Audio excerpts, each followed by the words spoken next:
Hanging in the 30s, a volunteer-run charity event in Mallaig is getting set to run again this weekend with hopes of raising more money for cancer victims.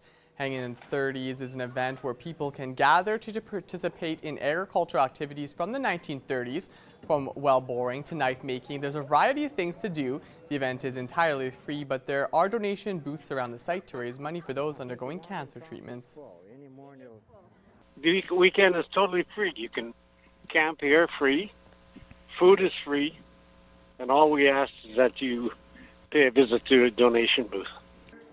Since 1999, Haying in the 30s has helped assist more than 5,000 individuals with cancer. The gates to the event will open at 3 p.m. on Thursday, and more information can be found at hayinginthe30s.com. And now it's time for this week's edition of Retrospect. Here's Blake Nath.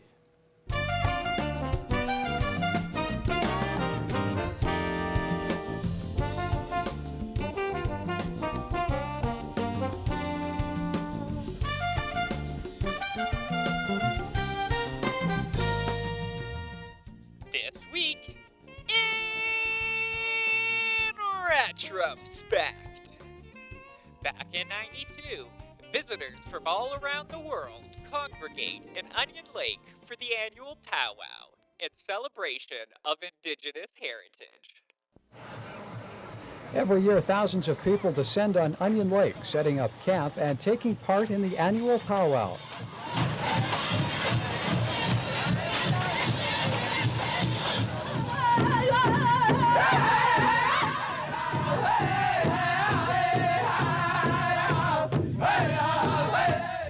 There's bigger powwows in the United States, but this one is in Canada. It's one of the biggest powwows here. The celebrations draw both participants and spectators from across Canada and the U.S. And this year, visitors have come from as far away as Australia and New Zealand. It's something that continues to grow in popularity. Well, the powwow has been going on way before the coming of the European into Canada. But there was a period in time that we didn't have any celebrations until about very recently. And starting in the 60s, we came back to the celebration of the culture of the Indian people. But this year was not only a celebration of Native culture, it was also a time to remember the contributions of Native war vets. As it is with us Indian people, we want to do anything possible to recognize these sort of people, especially if they have gone on and served our countries in a manner that they did.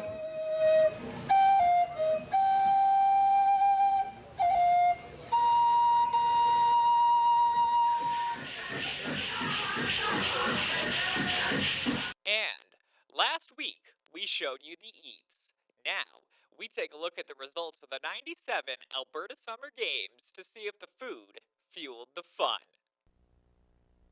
The stands are empty and the fields are bare as crews are busy cleaning up the last traces of the summer games. There's a lot of work, a lot of time. People put in a lot of their own personal time and a lot of work, but I mean, it was all worth it in the end. Just 24 hours ago, the exhibition grounds were packed with athletes, coaches, and spectators. But today, things look a little different. With the 4-day event having come and gone, Porter City residents can look back to the games with pride. We're going to miss the athletes, we're going to miss all the visitors, but we feel good about it. We feel that we did a good job. We feel that some of the athletes and the visitors are going to come back to Lloydminster and visit us again. So we're very proud of what we accomplished, and I'm proud of the city. It's just tremendous. Absolutely fantastic.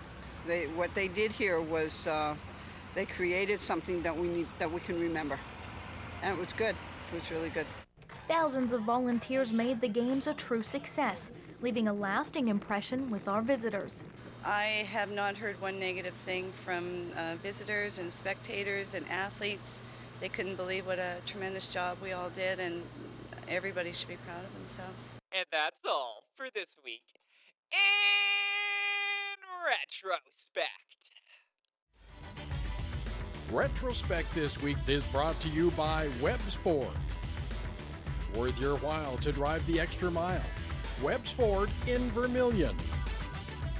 Well, taking a look outside today, I don't know if you really needed to put on that much sunscreen, but with more on our weather, here's Shelby Clark.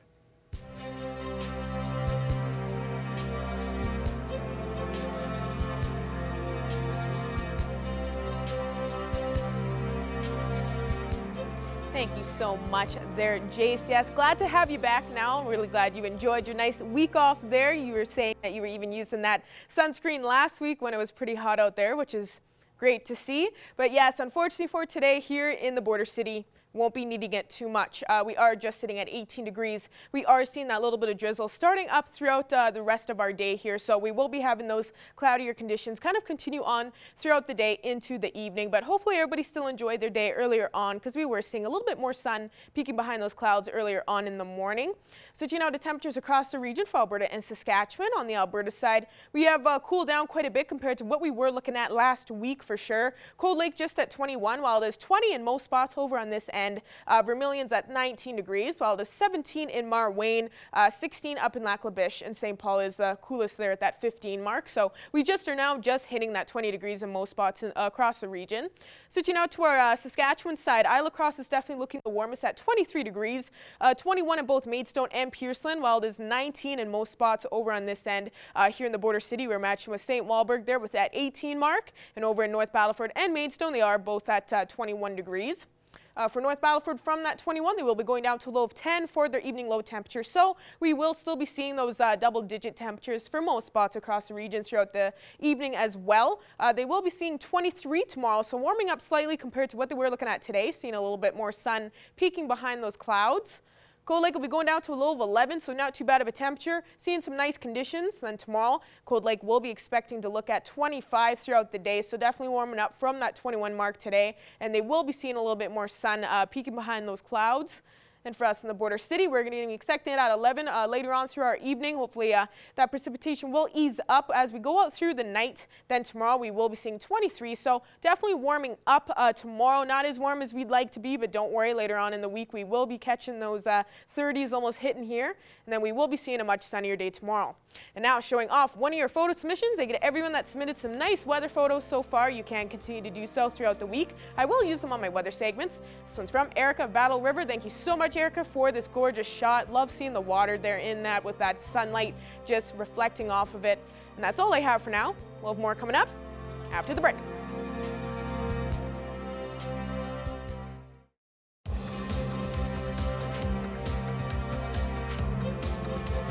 Moving on to sports now, the Lloydminster Extreme Lacrosse Club are back on a familiar stage once again after defeating the Red Deer Renegades in their playoff series.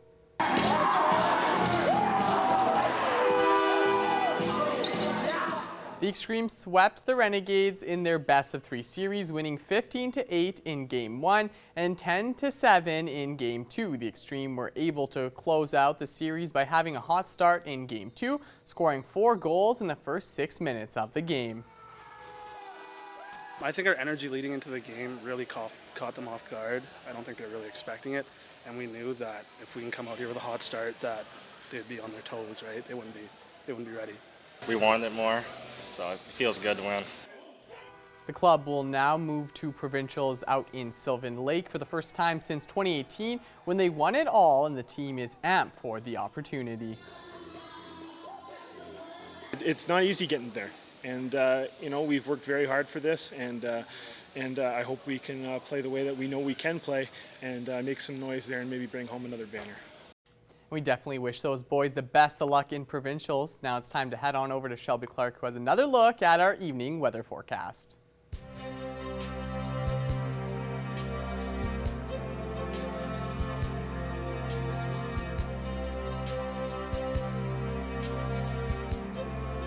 Thanks so much again there, Jace. Yes, I'm sure they are definitely going to kill it in the provincials. They don't even need luck. They don't even need luck wished to them. They got this.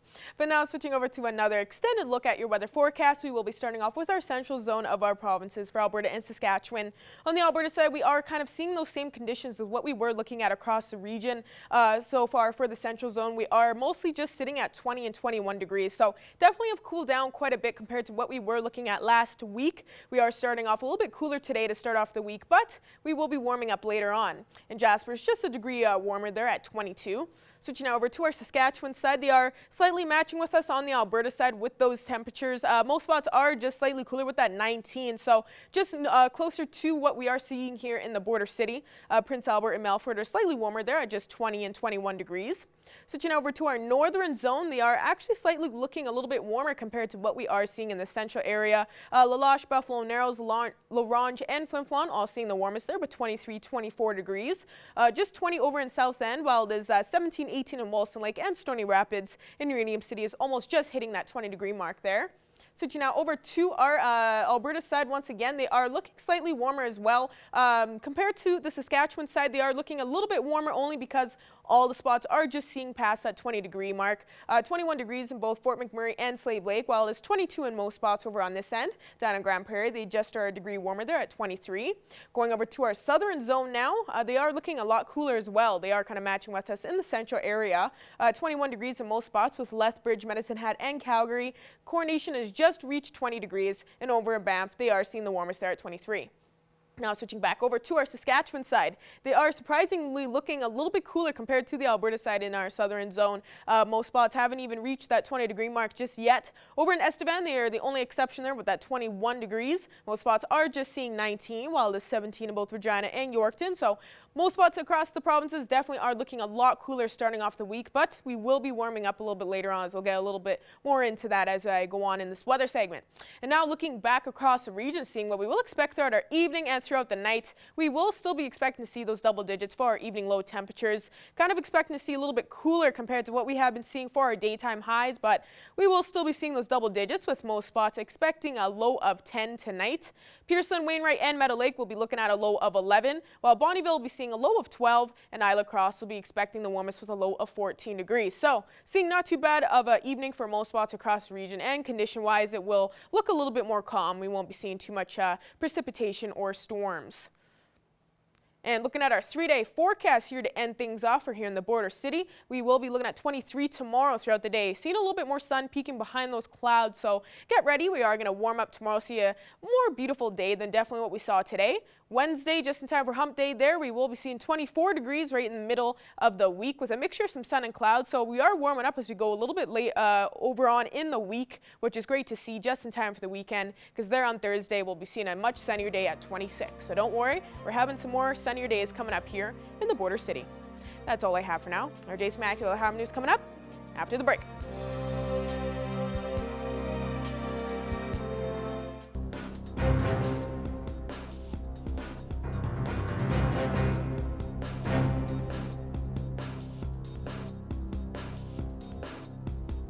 The Vic Juba Community Theatre is a staple here in Lloydminster, and this year they're celebrating their 20th anniversary. I'm joined today on Primetime Local News with Jen McConnell. She is the general manager for the theatre. Jen, it's so great to have you here. And 20 years, it's hard to believe that 2002 is when the theatre opened. It's gone by so quickly. When you look past over the last 2 decades, you can just see how much of a community hub this is for arts and culture. We really have had the fortune of many performers across the Ulmer Chev stage that we've been able to be entertained by. Our slogan here at the theater is your entertainment venue, and I really feel that's true when you look out in our audience, and typically it's people from our community, and they're here to watch a high school band concert for their kids, or they're taking in a kids show or a concert at night. And so it's nice to see that we literally have patrons aged 3 months to 99 years old through the doors, and that everyone can come and enjoy some form of entertainment locally. Now, it's true, it's had such a big impact, and it has an impact on people of all ages. Now, I know that the Vic Juba has been planning different expansions for a number of years and doing some fundraising for that. Can you talk about kind of the current state of things and what are the expansion plans right now? Absolutely. We don't have a lot of official details at this moment, but we are working with the City of Lloydminster, who is the owner of the current space and facility, as well as Lakeland College, who we lease additional space from. So with our idea initially for expansion, it was to build a brand new space onto the back of the theater as a black box traditional style. And so we're working with our tri-party groups to see how we can access more space and really serve the needs of the renters and the folks using the facility. Because unfortunately, in 2002, we were very lucky to get the space that we do have, but it was very quickly realized that we actually need more, and not just a performing space, but also the rehearsal and the holding spaces and things. And the pandemic really brought about the need for the ability to have more than just one main atrium, basically. And so hopefully with the audience chambers, we'll be able to add on to the space where it makes sense and purpose those expansion dollars for those that were very generous to contribute to that campaign in a way that makes sense in this particular climate when it comes to construction and things like that. And are there any fundraising initiatives ongoing right now? Yeah, we actually, after 2 years of tumultuous shutdowns and things like that, we're asking the community to donate $20 in 2022 if they can. And so we understand that lots of people were impacted by the last 24 months. And so we're just asking for any support at this time to basically help us keep the lights on for this year as we return to normal business operations. We're very excited in that we're seeing an increase in rentals. So someone like Steve-O from some famous movies, they're going to be booking shows. We've got some big name artists that are looking to make some bookings as well, and some Christmas things and stuff like that. So we're really pumped and hoping that, we can get through in the interim to returning to successful sold out shows. And you mentioned the theater went through COVID, which obviously put on some challenges. You guys are now pivoting and kind of evolving the way that you want to expand. And obviously a 20-year old theater, there's some things that need to be upgraded just in general across the theater as well. So that'll be great that money that people donated can now be going towards that version of expansion, I guess you'd say. Yeah, and Jace, with the expansion, we're also looking at our entire footprint as a whole. So as you alluded, 20 years is a bit of time when it comes to things like capital equipment and technology like amps and speakers, and even something like a microphone has evolved so much that with the expansion, we're hoping to basically revitalize and maximize the entire space and really look at how we can use the funds best to make sure we ensure the next 20 years of the future of the theater. And so we do have capital campaigns that we run where people can donate to audio or lighting. And so those are also campaigns on our website, vicjubatheater.ca, that you can visit and look at ways to contribute. We also really are not able to function in this space without the generous support of our volunteers. And so we're very fortunate to have had the group that we do throughout the different times that we've had, because we're, trying to constantly respond to different changes in our environment. And so we're very lucky that our volunteers have been so flexible with us, but we do need to get more of those folks as well that are interested in seeing what we're about down here and being a part of our crew. Tell me a little bit more about the Lloydminster concert series that's also going to be coming to the theater. Yeah, you bet. So we're very lucky to have a group in this community, the Lloydminster Concert Series group, that does put on their own series. And so they're going to be offering 5 shows this year, or in their series, sorry. And so if you're interested in any of those, you can purchase individual tickets, or you can purchase the full series tickets for a bit of cost savings with that. And even if you don't know for sure you can get to all 5 dates, they make awesome giveaways to neighbors or to, clients that you might have at work or friends to enjoy as well. And so with that, it's a nice way to get a night out and maybe experience some up and coming entertainment or big acts as they're kind of getting to that bigger stage of their career. So it's, sometimes people are like, I don't know these people, I don't think I'd like that. Well, pop onto our website. We have samples of all of our artists or performers that are coming through. So you can get a little snippet and see if that's something you might enjoy. It seems like a nice mix. So I'm sure that a lot of people will be able to come out and enjoy that. Before we go, I was going to ask, is there anything else that's exciting that's coming to the Vic Juba that you wanted to spotlight for us as well? I do want to let people know that we have our season brochure almost complete. So that's the Dr. H.A. McDonald season. That are the shows that Vic Juba Theatre puts on themselves or hosts themselves. Otherwise, they're usually just rentals to our space. So that'll be announced on September 1st. And a couple of our partners around the community are going to be showcasing some of that information. So exciting things will be coming, and we'll be able to hopefully share more on September 1st. And then on September 15th, our 20th anniversary celebration event, we're featuring a concert with Charlie Major, as well as a reception prior with a meet and greet option and food and drink and some showcases of our annual clients. And so at that point, we're really going to be excited to hopefully have more information on the expansion and what that'll look like for the future. So if anyone's interested in getting some sneak peek details, September 1st and September 15th will be big ones to watch for information coming out from the theater. Furniture set and design supplied by Furniture Gallery and Furniture House, downtown Lloydminster. I'd like to welcome Nathan Ingram to talk about his book, Christ at the Coffee Shop, to our show. Thank you so much for being here. Thank you, ma'am. I'm glad I'm here. Your book is about finding God in our everyday lives, which I think can be shown by the one quote from your book, where you go, I find God in the common places. He is on the roads, in the stores, in my home, and at the coffee shop. It feels to me like, Sarah, that if we have to go to a mountaintop or have some peak experience of some sort to see God, most of us will probably miss him because a lot of us don't get there, But if we can find him in the everyday commonplace of things, even in a coffee shop, for instance, then, oh yeah, man, maybe God knows me and he cares something about me. And so that's just a neat thought to me. Why did you decide to write Christ at the Coffee Shop? It's the simplest and almost dumbest of things.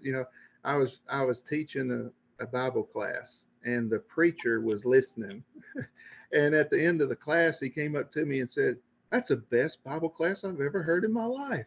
You ought to write it down. And so I did. Each of the short stories, there's usually a scripture verse attached to them. Right. So did you create the stories to go along with the scripture verse from, you use things from your own life and then you put them on the scripture verse? So does the scripture verse come first, or did the story come first and then you wrote with the scripture verse? I don't know the answer to that.